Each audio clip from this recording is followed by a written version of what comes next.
Okay, let's unpack this. We're really diving deep today, tackling Bertrand Russell. I mean, where do you even start? Maybe the greatest philosopher of the 20th century, certainly the most important logician since, well, Aristotle. Yeah, it's a huge topic. His life covered almost a century, and his main project, well, it was colossal, trying to reduce all of mathematics down to pure logic. Right, and that led to Principia Mathematica, with Whitehead. 3 volumes of, well, mostly just logical symbols, famously dense. Absolutely legendary for being unreadable by most people. Exactly.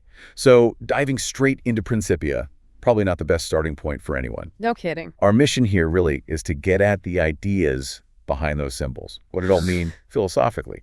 We're using his more accessible book, Introduction to Mathematical Philosophy, as our guide.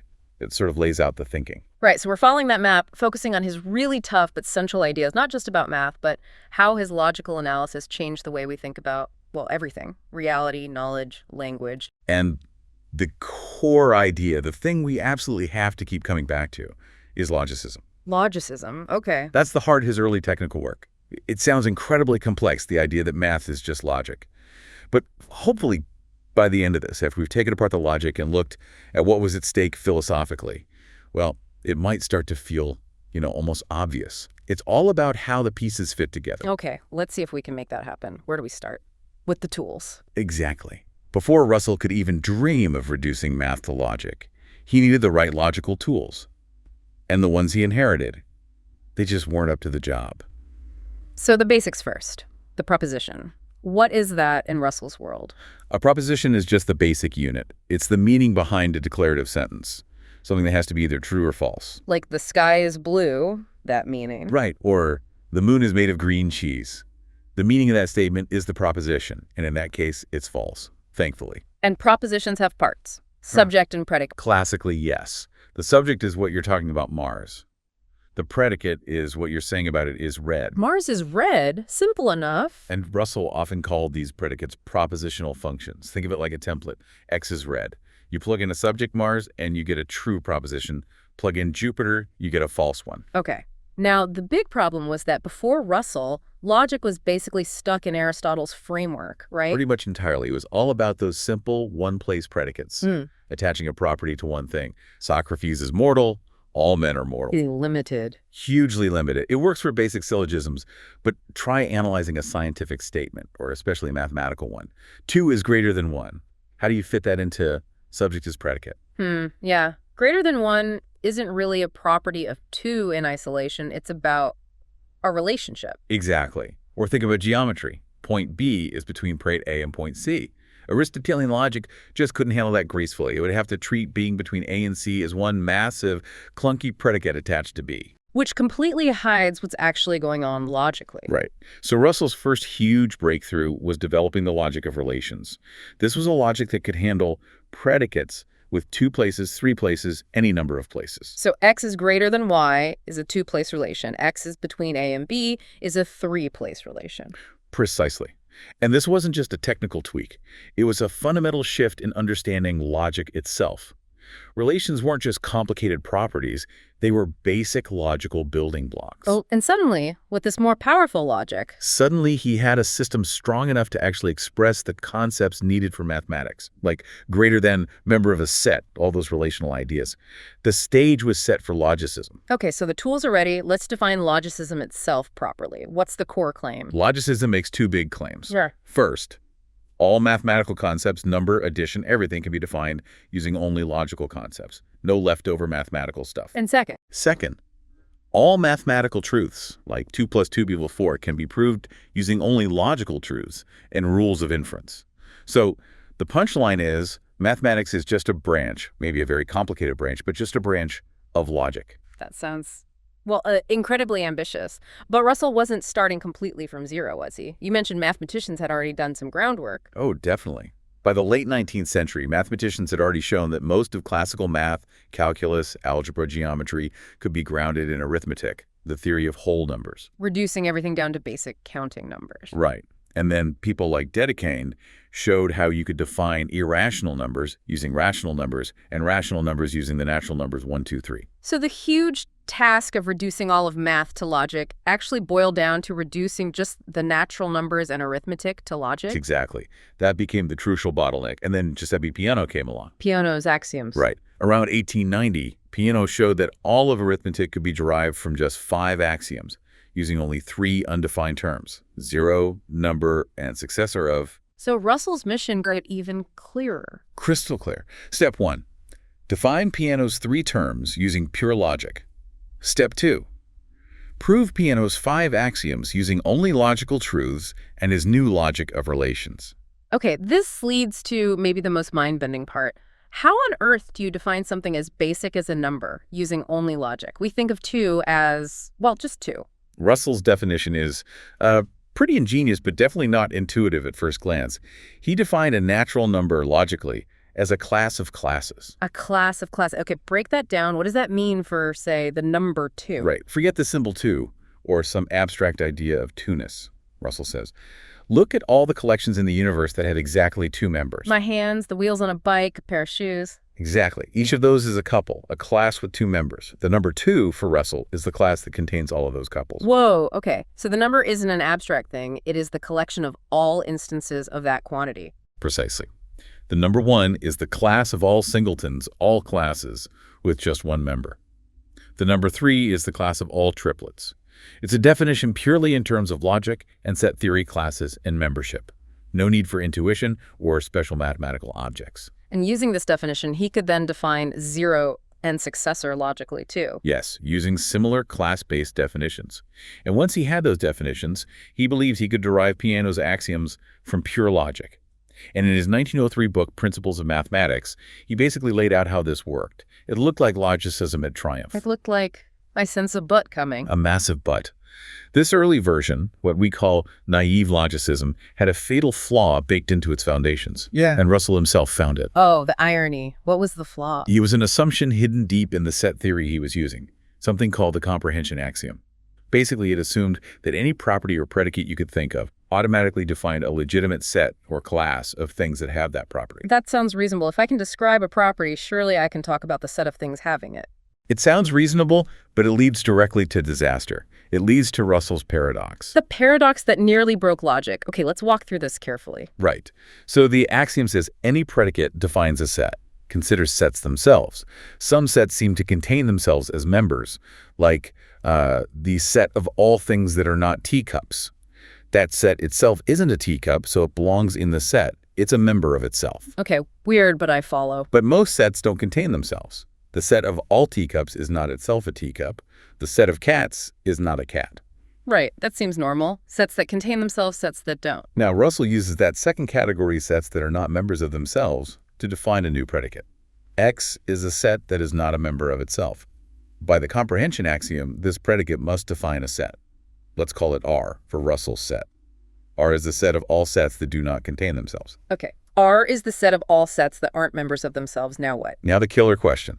Is R itself a member of R? Uh-oh. Let's see. Option 1. R is a member of R. But wait, the definition of R is that it only contains sets that are not members of themselves. So if R is in R, it must not be a member of itself. Contradiction. Yeah, contradiction there. Try the other way. Option 2. R is not a member of R. Well, if it's not a member of itself, then it fits the definition of the sets that should be in R. So if R is not a member of R, then it must be a member of R. Contradiction again. Exactly. It's damned if you do, damned if you don't. R is a member of itself if and only if it is not a member of itself. It breaks logic. And why is one contradiction so bad? Can't you just say, okay, that specific set R is weird, let's ignore it? In formal logic, unfortunately, no. If you can derive even one contradiction, a statement that's both true and false, then the rules of logic allow you to prove absolutely anything. True statements, false statements, the moon is cheese, 2 + 2 = 5. Everything becomes provable. The whole system collapses into triviality. So this wasn't just a puzzle, it was a potential demolition of logic and mathematics. It was catastrophic. It showed the foundations they thought were solid were actually built on quicksand. This forced Russell to completely rethink his approach. He couldn't just build upwards anymore. Synthesis. He had to dig down and rebuild the foundations. Analysis. Right. This brings us to his methodology. Analysis versus synthesis. Yeah, this is crucial for understanding everything he did next.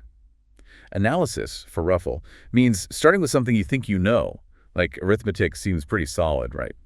Working backwards. You try to find the simplest, most fundamental concepts and logical principles that this knowledge must depend on. Breaking it down to basics. Exactly. And synthesis is the opposite journey.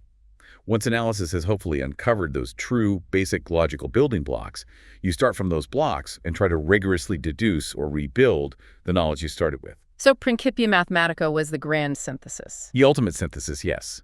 But the thinking behind it, the stuff in Introduction to Mathematical Philosophy, that's the analysis figuring out what those foundations needed to be, especially after the paradox blew up the first attempt. And this process of analysis led him to a really interesting philosophical point about justification, especially compared to someone like Kant. Right. Kant also did analysis trying to find the a priori foundations of knowledge, like geometry or arithmetic. But Kant argued that the certainty of math came from the certainty of those foundations he found. The foundations justify the math. But Russell flips that. He completely reverses it. After discovering the paradox lurking within his seemingly obvious logical foundations, like the comprehension axiom, Russell realized he couldn't claim the logic was the most certain thing. So, what was more certain? Ordinary arithmetic.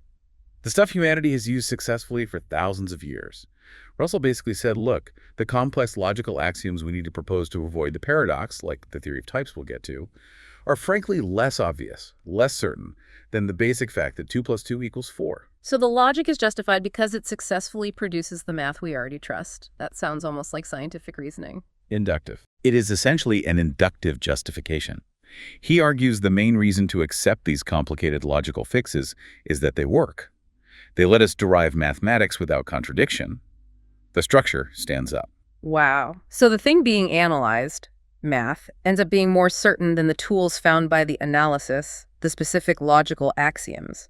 That's a really profound shift in thinking about where certainty comes from. Absolutely. It shows that the goal of analysis wasn't necessarily to find self-evident truths at the bottom, but to find a consistent structure that accounted for the truths we already held. Okay, so armed with this analytical method, what was the first major tool he developed to fix the problems, even before tackling the paradox head-on? The first big weapon deployed was the theory of descriptions. Right, the one about how ordinary language can be misleading. What was it specifically targeting? It targets phrases that look like names but aren't really names. Phrases starting with the definite descriptions, the current Queen of England, the tallest man in the room, the author of Waverley. Why are those problematic? They seem to point to things. They seem to, but Russell argued that's a grammatical illusion. The theory is a way to translate sentences containing these descriptions into a form where the description itself, especially the word the, completely vanishes. Okay, let's use that classic example. Scott was the author of Waverley. How does the theory eliminate the author of Waverley? Surface grammar makes it look like an identity. Scott, the author of Waverley. Russell analyzes it into 3 separate claims, none of which use that phrase as a name. Okay. 1, at least one person wrote Waverley. That's existence. Got it. 2, at most one person wrote Waverley. That's uniqueness. Right. 3, whoever wrote Waverley was Scott.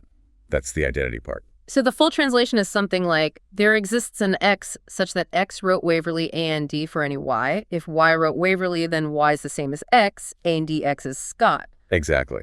Notice the phrase, the author of Waverley is gone.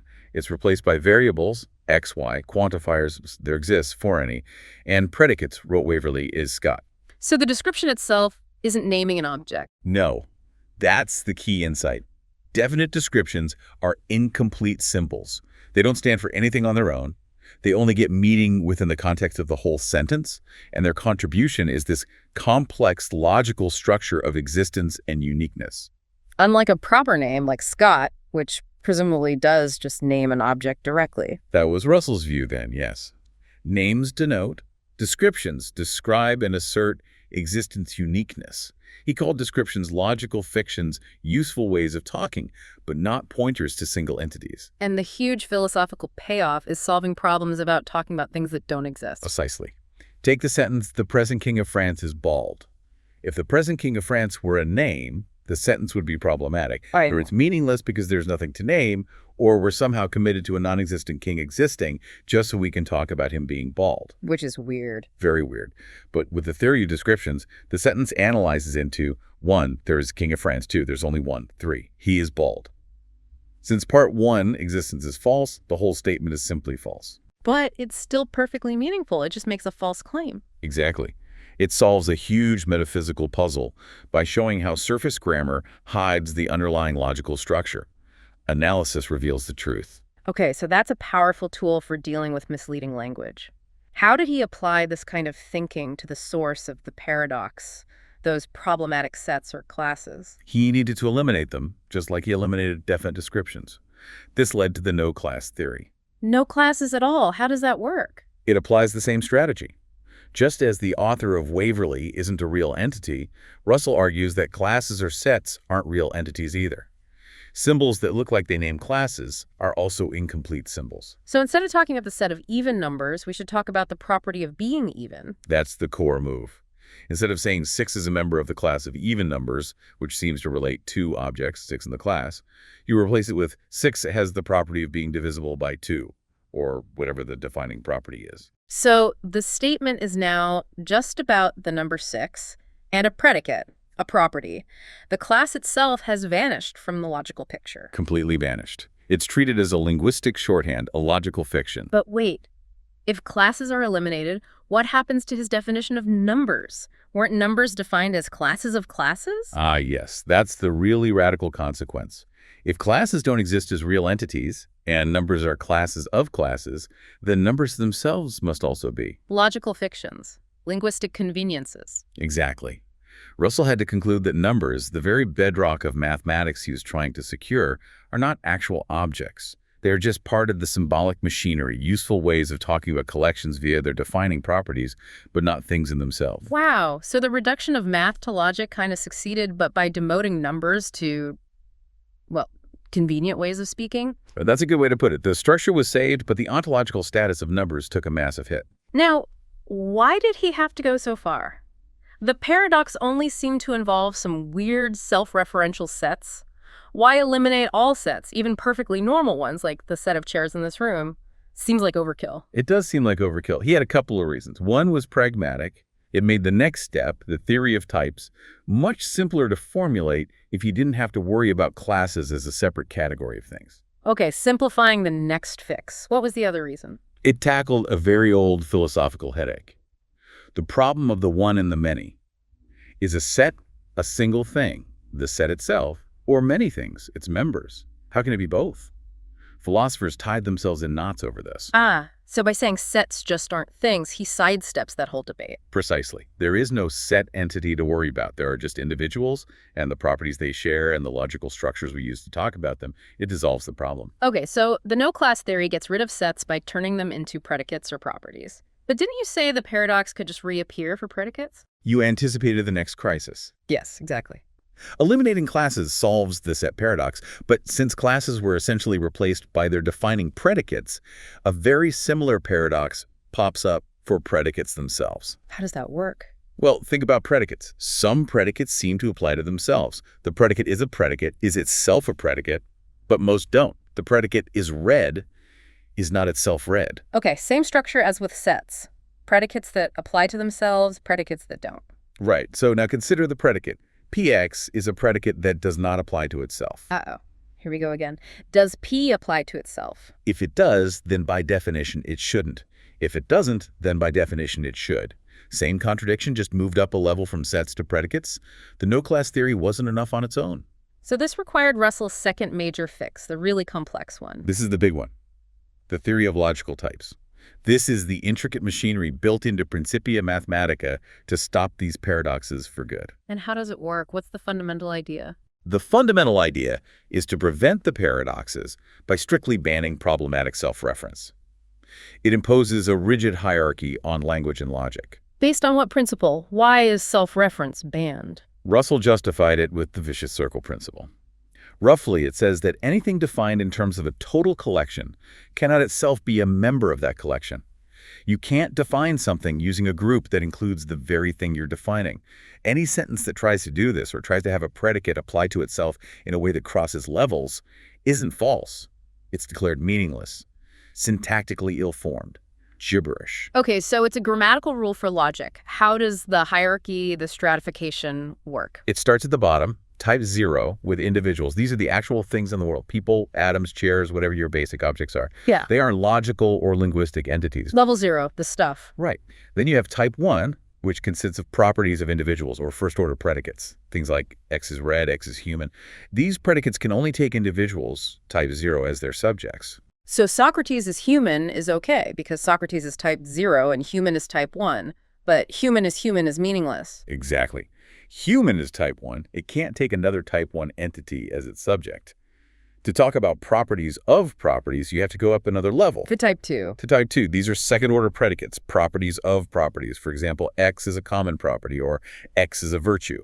Here, the X stands for a type 1 predicate, like bravery. So bravery as a virtue is okay. Type 1 predicate bravery, type 2 predicate is a virtue, but virtue is a virtue would be meaningless. Correct. It keeps going up. Type 3 predicates apply to type 2 predicates, and so on. The crucial rule is that a predicate of a certain type can only take arguments from the type immediately below it. No applying predicates to things of the same type or higher types. So this absolutely prevents the paradox predicate does not apply to itself from even being formed. Because for it to apply to itself, it would have to violate the type hierarchy. Precisely. The sentence that creates the paradox becomes literally unsayable, ungrammatical within the logic. So let me see if I've got the overall strategy. First, the no-class theory gets rid of problematic sets by turning them into predicates. Then, the theory of types organizes all the predicates into this strict hierarchy to prevent them from causing paradoxes. That's the two-punch solution that Russell implemented in Principia. It's incredibly complex, and mathematicians still debate some of its consequences, but it did provide a seemingly consistent foundation for mathematics built on logic, rescuing the Logicism project, albeit in a much more complicated form. It's amazing how one little paradox forced such a monumental reconstruction of logic itself.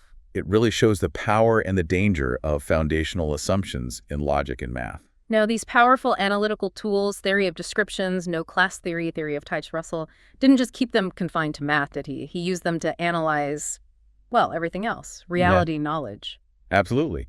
The techniques developed for Logicism became his primary philosophical method for tackling the big questions of metaphysics and epistemology. So let's look at metaphysics first. How did his logic influence his view of reality? He famously clashed with the monists. Yes, his early metaphysics, logical atomism, was very much conceived in opposition to the prevailing British idealism, which tended towards monism. Remind us, what's monism again? Monism is the idea that reality, ultimately, is one single, indivisible whole. Thinkers influenced by Hegel, for example, argued that you couldn't understand any part of reality in isolation, because its identity is defined by its relations to everything else. Analyzing the world into separate bits was seen as artificial and misleading. And Russell, the great analyst, obviously disagreed. Vehemently. Logical atomism is the complete opposite. It claims reality is fundamentally plural. It's made up of many independent, discrete facts or atoms. And crucially, Russell believed that the structure of his new logic, especially the logic of relations, mirrored the true structure of this pluralistic reality. How did the logic of relations help fight monism? The monists were often stuck with the old subject-predicate logic. This forced them to treat relations as if they were internal properties of the things related. So if A is north of B, they had to think that being north of B was somehow part of A's essential nature. Which means A couldn't be A without B existing and being south of it, connecting everything inherently. Exactly. It leads towards the idea that everything is internally connected. But Russell's logic showed that relations could be treated as external. They are real components of facts, but they don't necessarily burrow into the essence of the things they relate. So A is north of B is just a fact involving three components. A, B, and the external relation north of. A and B could exist independently of that specific relation holding. Precisely. This doctrine of external relations was key to justifying analysis. It showed that complexes could be understood as arrangements of simpler independent parts, linked by external relations. The world could be broken down into logical atoms without losing its reality. But his view of what those atoms were changed over time, right? He moved towards something called neutral monism. That sounds contradictory to atomism. It sounds contradictory, but it's more of an evolution of what the ultimate atoms are made of. In his middle period, Russell started applying his method of logical construction, defining complex things away in terms of simpler things to the very concepts of mind and matter. Getting rid of those too. Essentially, yes. He adopted neutral monism. This view agrees with atomism that reality is made of many ultimate particulars, but it claims these particulars are neither purely mental nor purely physical. They are made of some kind of neutral stuff. Neutral stuff? Like what? Think of the immediate data of experience. Sensations, images, feelings, a patch of color, a sound, a feeling of warmth. Russell argued this is the basic neutral material of the universe. Okay, but if everything is made of the same neutral stuff, how do we get the difference between my mind, mental, and the desk in front of me, physical? They seem pretty different. The difference, according to neutral monism, isn't in the stuff itself, but in the arrangement and the causal laws governing it. Ah, so it's about context and structure again. Exactly. Take a sensation like seeing a flash of light. That raw sensation is neutral. If we group it with other sensations according to physical laws, like laws of perspective, how it appears to multiple observers, we call that collection a physical object or part of one. Okay. But if we group that same sensation according to psychological laws, memory, association, the fact that only I experience it directly that way, we call it part of a mind or a mental event. So mind isn't a thing, it's just a collection of neutral events obeying psychological laws. And matter is another collection of the same events obeying physical laws. That's the essence of it. It's another massive application of logical construction to dissolve traditional metaphysical categories. Later, Russell often spoke of these ultimate neutral particulars as events, and he tried to show how concepts like points in space, moments in time, and even particles of matter could be defined as complex, logical constructions built out of these basic, experienced events. Always reducing the complex and inferred to the simple and experienced. That was the driving goal. Which leads us straight into his theory of knowledge, his epistemology. How do we actually know this reality of logical atoms or neutral events? His early epistemology made a famous distinction between two kinds of knowledge: knowledge by acquaintance and knowledge by description. Acquaintance sounds direct. It is. Knowledge by acquaintance is direct, immediate awareness. Russell thought we could be acquainted with our own sense data, this specific patch of red I'm seeing now, maybe memories, internal feelings, and perhaps some universals like similarity or before and after. It's knowledge you just have, without inference. And description. Knowledge by description is indirect. It's knowledge about something, typically described in terms of things we are acquainted with. So I might be acquainted with the sense data representing my desk, but I know about, say, Julius Caesar only by description through historical texts, which ultimately rely on chains of acquaintance going back. Okay, direct acquaintance versus indirect description. How did he use this for science? You mentioned a verification project. Yes, a major lifelong goal for Russell was to justify our belief in science, especially physics. Using his epistemology, the challenge was to show how statements about unobservable things like atoms or distant galaxies could be verified. How could they be if we're not directly acquainted with them? The project was to show that physical objects and theoretical entities could be defined as logical constructions out of sense data, the stuff we're acquainted with. If you can define an electron purely in terms of the patterns and possibilities of observable meter readings and flashes, sense data, then you don't need to take a leap of faith to believe electrons exist separately from that data. So it's trying to secure physics by grounding it entirely in immediate experience using logical definitions. That was the ideal, yes. Minimize the metaphysical assumptions. Make physics as empirically grounded as possible. But did he stick with that? Didn't his later work shift towards something else? Something about a priori principles? It did shift. While he never gave up on analysis, his later work, particularly in human knowledge, its scope and limits, focused more on the underlying assumptions or principles that seem necessary for scientific reasoning itself. Assumptions beyond just sense data and logic. Yes, he became fascinated by why we reason the way we do. Given some evidence, there are logically countless hypotheses you could form. Why do scientists and ordinary people consistently favor certain kinds of explanations, ones involving continuity, causality, objects persisting over time? Where do those preferences come from?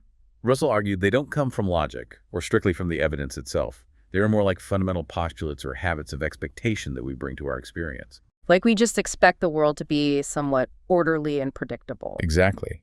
He suggested these are deep-seated psychological habits. likely formed because the world has mostly behaved that way for us.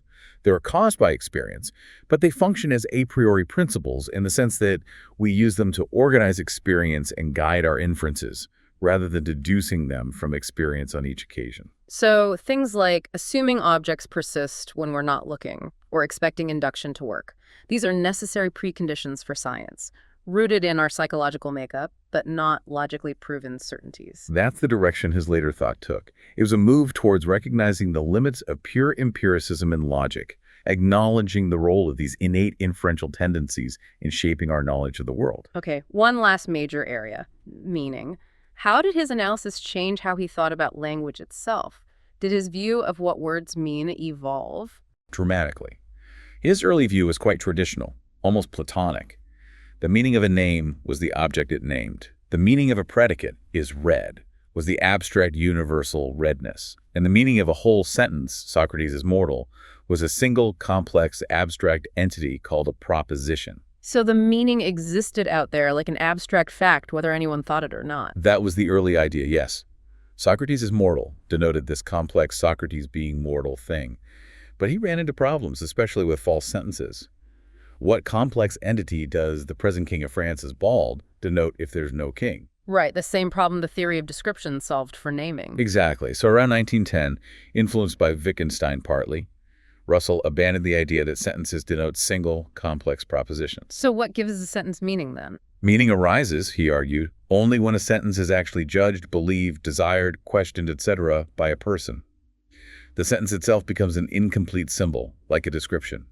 Belief isn't a relation between a person and a single proposition object anymore.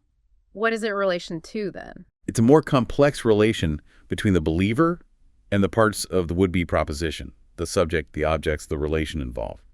So believing A loves B isn't relating to A loving B.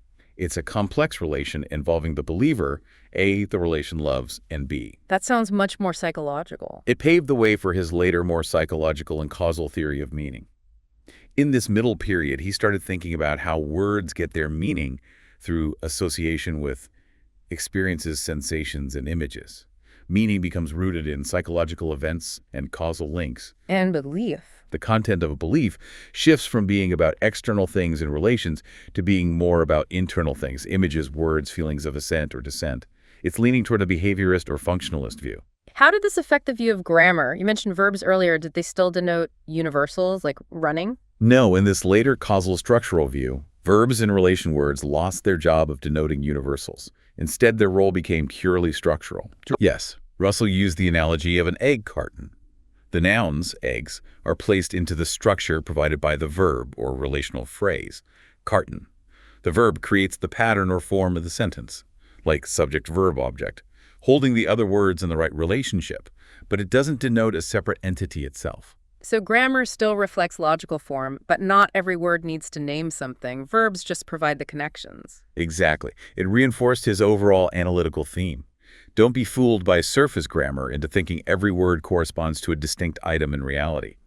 Analysis is needed to see the true logical structure underneath. Okay, what a journey from trying to ground mathematics in pure logic To discovering a paradox that forced him to rebuild logic itself with things like the theory of descriptions and the theory of types, which involved defining away classes and even numbers as logical fictions. and then applying those analytical tools to reality, arguing for logical atomism, the neutral monism, defining mind and matter as structures of events. And finally, grappling with knowledge through acquaintance and description, and wrestling with the meaning of language itself, moving towards causal and structural accounts. It's just immense. It really is. He didn't just contribute to analytic philosophy. He essentially founded the 20th century version of it. He showed how rigorous logical analysis could force us to completely reevaluate what we think exists and how we think we know it. And it all circles back to that point about certainty we discussed earlier. He started by trying to derive math from supposedly more certain logic. But ended up admitting that arithmetic was probably more certain than the complex logical axioms needed to derive it without contradiction. And those axioms, in turn, forced him to conclude that numbers themselves, the things we feel are most concrete in math, are actually just linguistic conveniences, fictions we use to keep the logical system consistent. So, the provocative thought to leave listeners with might be this. If the most rigorous logical analysis of the century leads us to define our most certain mathematical concepts, numbers, as basically useful fictions designed to avoid paradox, well, what's left that we can point to as fundamentally, undoubtedly real? That's the unsettling power of Russell's legacy, isn't it? Eh. The analysis clarifies, but it also dissolves things we thought were solid. It leaves you wondering what the ultimate bedrock truly is.